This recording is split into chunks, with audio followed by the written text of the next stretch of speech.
Commission 84 commission ఇలా మండల commission commission వేసి కాలయాపన చేశారు తప్ప మన కర్తవ్యం ఏమిటి అని ఆ సభ్యులకు తెలియలేదు.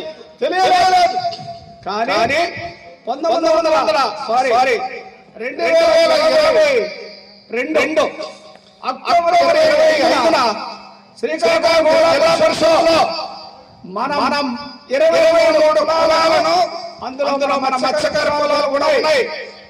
ఎంబీసీ చేస్తామని చెప్పి 3 కమిటీ వచ్చింది.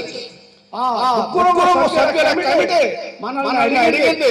అందులో వాళ్ళు వాళ్ళు నెయ్యిల వాళ్ళు వాడవాళ్ళు అగ్నిపరీక్షలు ఎవరెవరికి వారే రిప్రజెంటేషన్ చేశారు.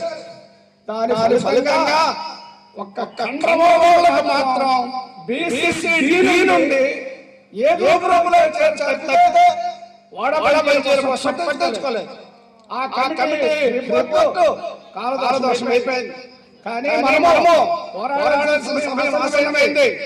గత 5 ఏళ్లలో ఎవరు ఏం చేస్తారని అడగకుండా మత్స్యకారులకి ఒక వల గాని తెప్పగా గాని 10 రూపాయల అప్పు గాని సబ్సిడీ లోన్లు గాని రైతులు గాని గత 5 సంవత్సరాల్లో మనం చూడలేదు.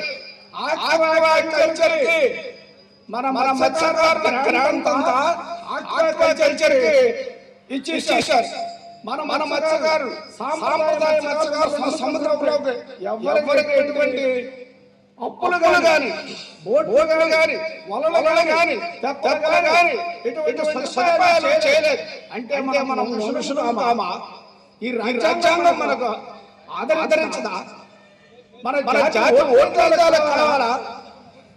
మన పాటలు వాళ్ళకి తెలియవా? ఓట్లు వచ్చిన పాటలు చూసిన వాళ్ళు ఎట్లా ప్రవర్తిస్తున్నారో మీరు అర్థం చేసుకోండి.